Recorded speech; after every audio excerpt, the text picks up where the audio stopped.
Welcome to another episode of The Brand Called You, a podcast and podcast show that brings you leadership lessons, knowledge, experience, and wisdom from thousands of successful individuals from around the world. I'm your host, Ashutosh Garg, and today I'm delighted to welcome an accomplished professional from Fort Lauderdale, USA, Mr. Conrad Ruiz. Conrad, welcome to the show. Ashutosh, grateful to be here. Thank you Thank for having me. thank you. Conrad is the Chief Executive Officer of Well Aware. And before we talk about Well Aware, I have a few other questions. So let me start with my first question, Conrad. Can you share some of the pivotal moments in your life that led you to where you are today? Sure. I can I can start off by saying that I take a huge amount of influence, like most, from my family, my Mhm, parents specifically. mhm, However, I think where I immediately diverge on most stories is as a now 29-year-old. My dad is going to be turning 98 in about 2 months. mm, So as you can imagine, just based on the math there, I've had an old man for a father for a pretty long time. I would say since day one. When it came to my father's influence on me and my life and my decisions, mm, I'd like to say that I grew up with a very particular type of figure in the house. mhm, Um, Not the typical playing ball and sport kind of, father. mhm, I had somewhat more of a grandfather type relationship with my old man. mm, And in that respect, there were a lot of things that I grew up really fast on, while other things I had to kind of play catch up with and learn through other relationships to other adults. And what struck me in particular about my dad's age throughout my time growing up, especially during my teens and my early 20s, I I felt like I was living on borrowed time, mhm, at least with him. mm, I was also living on borrowed time in another scenario, in another sort of world situation of mine where at 17, I went to the hospital for appendicitis, found myself uh, taking an ultrasound and learning through the nurse's surprise that I only had one kidney and multiple cysts. That was kind of the ultimate outcome of a very choice encounter with medicine. My dad being a gynecologist by background, I was heavily influenced to go down this path of biomedical engineering, um, and that was what I went to do for my undergraduate studies. mhm, And lo and behold, my life goal at the time was to study the nature of my kidney cyst problem, and sort of play on that ticking time clock. After 4 years, I realized I had more time than I could immediately do with. So that became sort of a long-term project relationship between me mm, and mm, that situation. But again, going back to the old man, looking at the time with him, realizing that he is just as surprised as I am as to mm, how he's able mm, to still be here in his age mhm. and his health. And so not wanting to squander that, I really took everything I could at the time, which I look back on as very little. Amazing. And I tried to be successful as an entrepreneur immediately at the gate of undergrad. Um, I chose biomedical engineering because it was the only thing I knew the most. Mhm. And lo and behold, here I am trying to be the engineer, the founder, the business owner, and the guy that pays the bills. Amazing. Thank you for sharing this incredible story. And Conrad, what lessons did you learn from your initial sprint against time, to use your own words, and how have they evolved into your current philosophy? Yeah, well, Ashutosh, I want to say that I'm not here to speak to you or anyone about how I was able to grind through and succeed in playing this multifaceted role of having to be successful in every single aspect of my life. In fact, I'm here to tell you that that is the sheer uh, impossible. It's frankly just not reasonable to have that expectation for oneself Mm, and to feel well about it. Um, my my critical lesson is, I'm mortal. And I can only do so much. I can only Mm. understand so Yeah. much. I can only be aware of so many things at any given point in time. And so, in my pursuit to stop being unrealistic, I set about understanding more than anything else um, the logistics of what I really need to focus on Mhm. and what is realistic in that regard. And Mm. certainly to play on the motivations and the intentions of passion and I want to be I want to support and push growth. Um, but I need to be able to do so sustainably. Mm. That was one of my biggest lessons. And over time, it became a very, at least just due from an engineering background, it became very clear that I had to just treat time very pragmatically Mhm. and very practically. And I turned every sense of expectation that I had for myself into an operation and said, okay, for this operation, what do I even know to begin with? And what do I even have to do to begin to know slash create this framework? And I'm going to do as much as I can with my existing experience to kind of Mm. leverage, what is reasonable. Mm. And that has been, I mean, man, that's been the cornerstone of my life up to Oh, this that's point. fantastic. Thank you. What a great response. So, Conrad, let's talk about Well Aware, the company that you founded. Tell me a little bit about Well Aware. Why did you found this, and what is your mission? Thank you. So, Wellaware is a time and operations management consulting firm. Hmm. I would say it is the business arm that has allowed me from day one of my sort of re-pivoted pursuit towards entrepreneurship. It has allowed me to sort of concentrate this brand and image around I want to understand time. I want to understand how people go about managing their time. I specifically look at it under both a professional lens primarily, but still also I think at personal time as well. The time you need Right. to eat, sleep, breathe, socialize is just as much a workflow as the time you spend marketing, selling, and delivering on your services and Mm. administrating and financing. To me, they all fall into the 24-hour spectrum. They all Hmm. have to get done to a certain degree, at least with respect to everyone's relative definitions of success. And that has been my mission really has been to recognize both the two sides of the problem as I like to see it. One is the awareness problem. There's so many things that we are frankly aware of at any given point in time, now more than ever with today's access to information. Hmm. There's only so much time. In fact, time has not changed at all for us. Hmm. So awareness has massively increased, and I think it causes a lot of people problems Hmm. because it's overwhelm. It's the same situation I found myself in. Too many things to do, not enough time. Okay, fine. Well said. Well said. Let's then talk about the wellness problem. What does it mean to be well?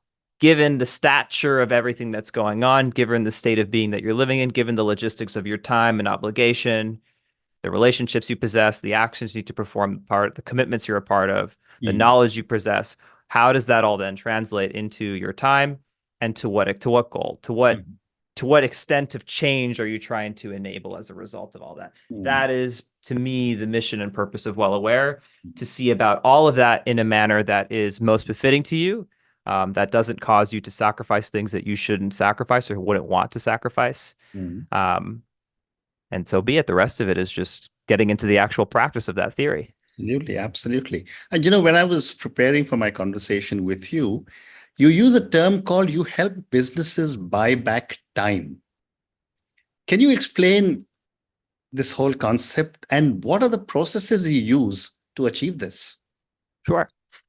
I always like to share that I think in the realm of business, a lot of people like to think about, oh, how am I buying back how am I buying money with time? Mm. I think a Mm. lot of people sell their time in exchange for currency, and then they can then exchange that currency for presumably products, services, all these types of objects. But effectively, they're trying to, we're leveraging specialization in an economy, right? We're saying I'm going to trade um, my time for money because the money that I'm able to generate means I'm able to then trade that money for the time of others to help to take advantage of their specializations, their focuses, whatever it is that they have done, right? Mm. That's created a lot of the economics that we see today. in terms of the reasons why we trade and are able to increase quality of life. So when I work with people who are especially in this, I like to call it a trap, where business is going well, things are in a state where they've got so many things to do, and yet time has not availed themselves any more than it has from the beginning. And so here they are stuck between committing to their responsibilities and being frankly unable to do much else, Mm, or having to find some way to delegate those responsibilities or hand them off and effectively buy back their time. So mm, they've made money with their time originally. Now they go need to take that same money and ideally use a smaller percentage of it mm, to then buy that time back from themselves, right? And that's the net positive trade that everyone's looking for. mm, The reason why I exist in a particular respect to that is I recognize that, again, making that trade, while in theory it's very simple. If I, mm, let's say, sold my time for $150 an hour and I'm able to buy it back for 15, okay, that's a 90% net increase. But in between that process, that just within that trade itself, there are other things I have to account for. mm, There's the process and the time it takes. There's the workflow about getting that $15 an hour arrangement successfully operating for me, such that I am no longer performing those $15 an hour commitments slash responsibilities. mhm, And then I have to then trade that time that I just put in. I either have to go generate more $150 hour activities, or, whatever that particular averages out to in terms of where your time goes when you're being productive. mhm, Um, that is those two particular transition processes are not going to meet you immediately. mhm, And as a result, you now have to play this sort of balancing game between those two things. And again, if you're stuck in the $150 an hour or whatever your cost of time is, and you just don't have any room for that transition process, okay, well then technically by that nature, like physically, you will not be able to make that trade-off, right? correct. It's going to be very hard unless someone does all the work for you. Mm, Hi. well said. And time is something which is, as I've said many times when I was much younger, the most highly perishable commodity that we have in our lives. You can't run like a factory 2 shifts and make it up. My question to you is, how can entrepreneurs, professionals, or each one of us better manage our time in today's fast-paced world?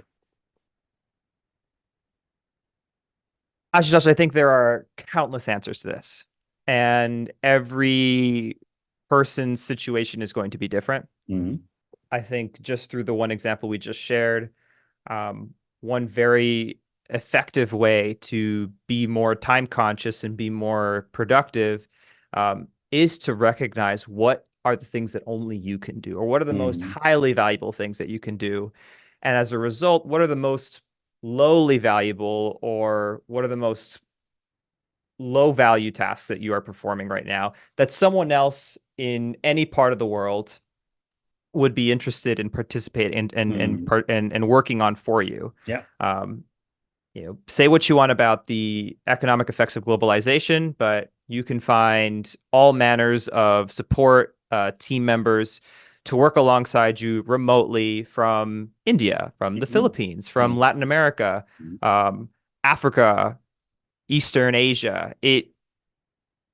And this is speaking from a particular lens of being from the mhm, U.S., where the minimum wage here and the expectations of what a minimum wage relationship can bring to you in terms of your business. Those mm, are all things that's all factors to consider for. mm, But my point is, number one, my number one mission in applying time buying back activities is to recognize where the lowest cost service, product, tool, solution, what's out there that meets the needs that you have in terms of where you are manually investing the time and the labor yourself. Okay, mm, great. Go make that switch. That is mm, my number one pitch to entrepreneurs. Besides that, there are so many things one can do to say about themselves and their own mm, personal awareness of, like, what are you actually focusing your time on?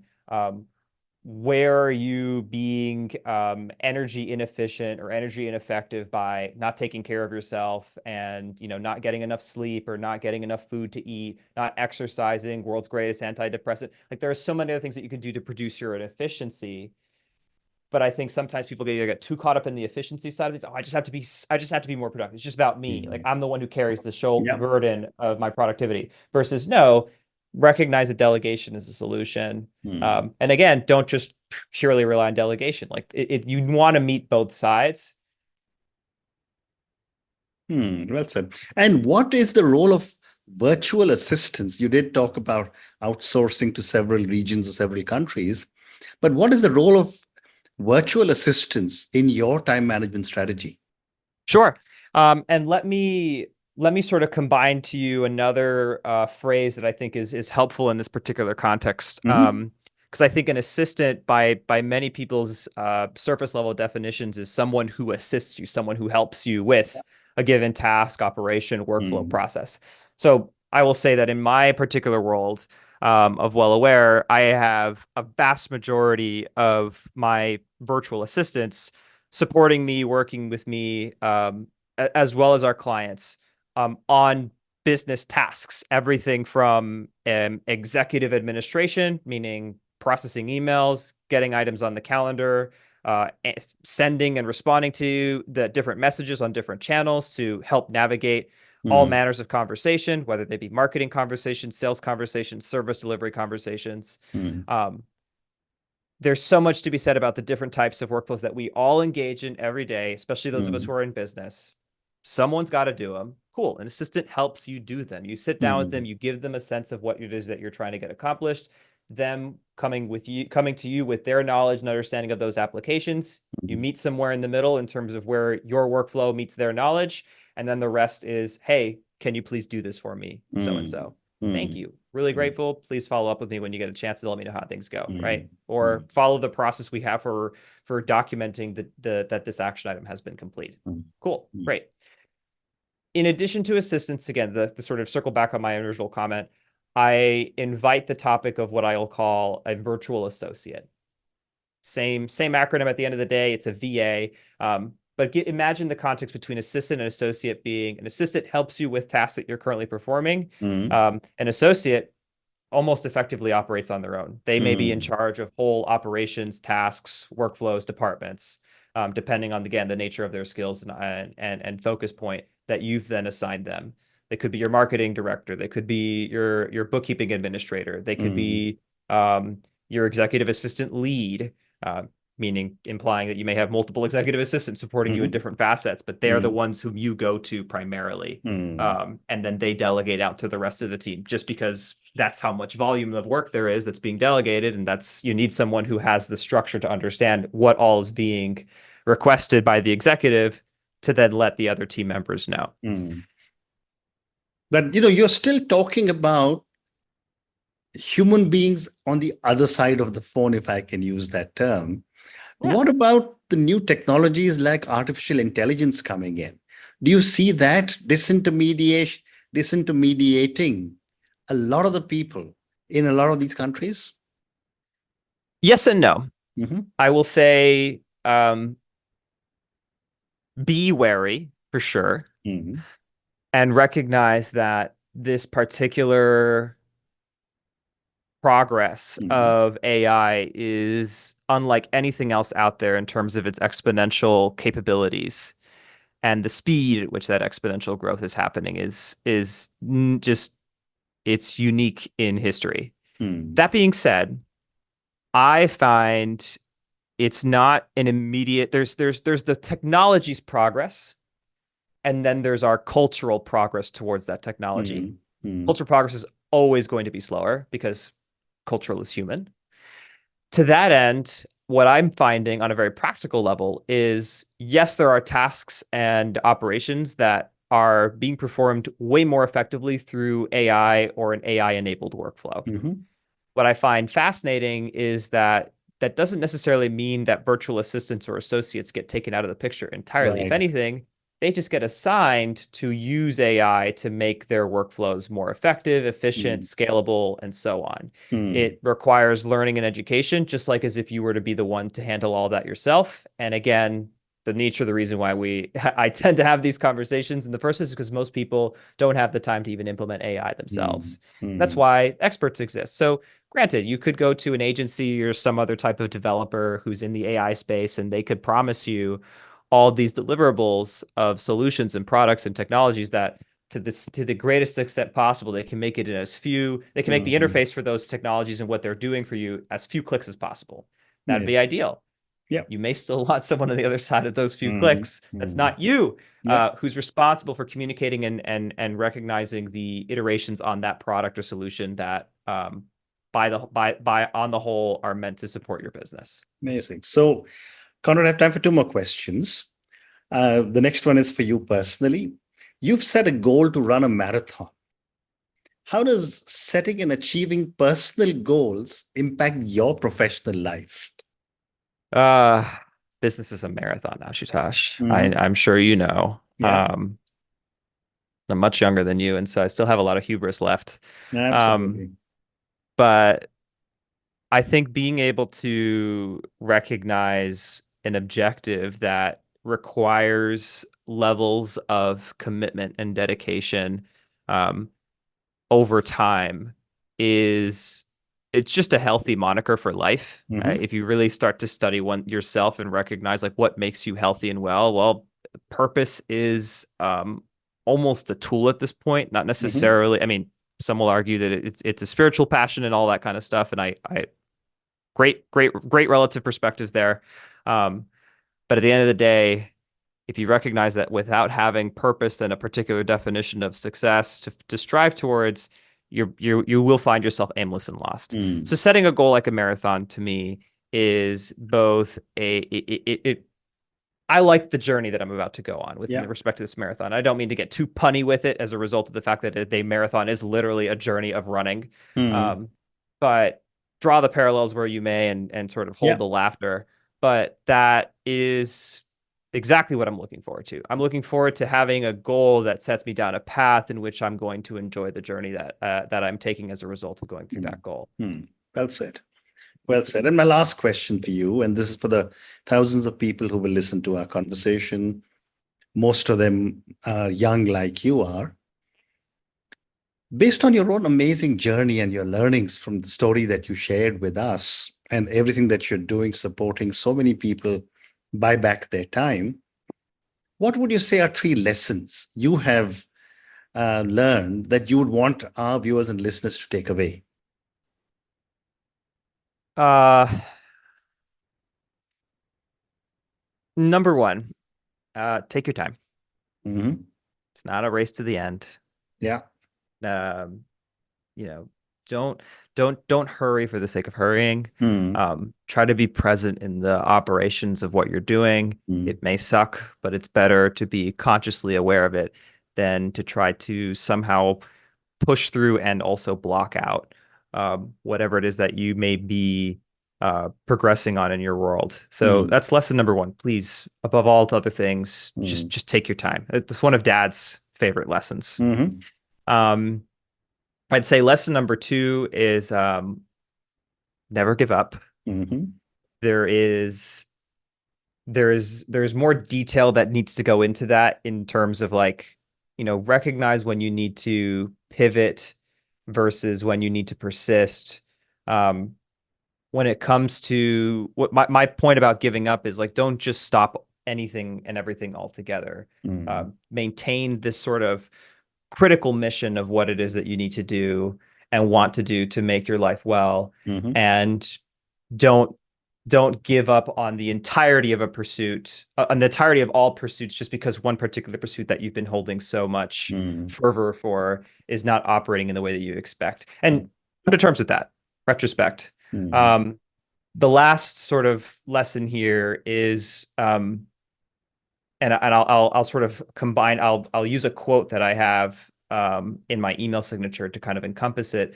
The decisions you make and Hmm. the actions that follow are a reflection of who you are. You Mm. cannot hide from yourself. So Mm. lesson number three is, for the love of God, do not hide from yourself. Correct. And on that note, and your amazing three lessons, Conrad, take your time, never give up, and remember you cannot hide from yourself. Thank you so much for speaking to me about your own incredible journey. I think the lessons you have shared with us from your parents, your own journey, your own pressure of time is, I think, invaluable. And there's so much my viewers and listeners will take away. Thank you also for sharing with me what you're doing with Well Aware.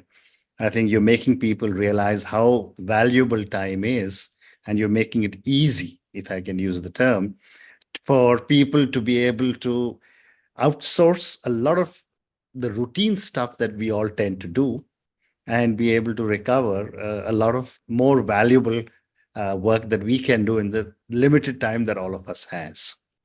Thank you again for speaking to me, and good luck to you. Thank you, Ashutosh.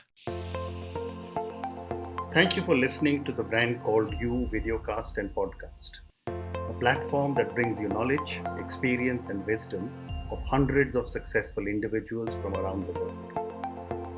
Do visit our website www.tbcy.in to watch and listen to the stories of many more individuals. You can also follow us on YouTube, Facebook, Instagram, and Twitter. Just search for the Brand Called You.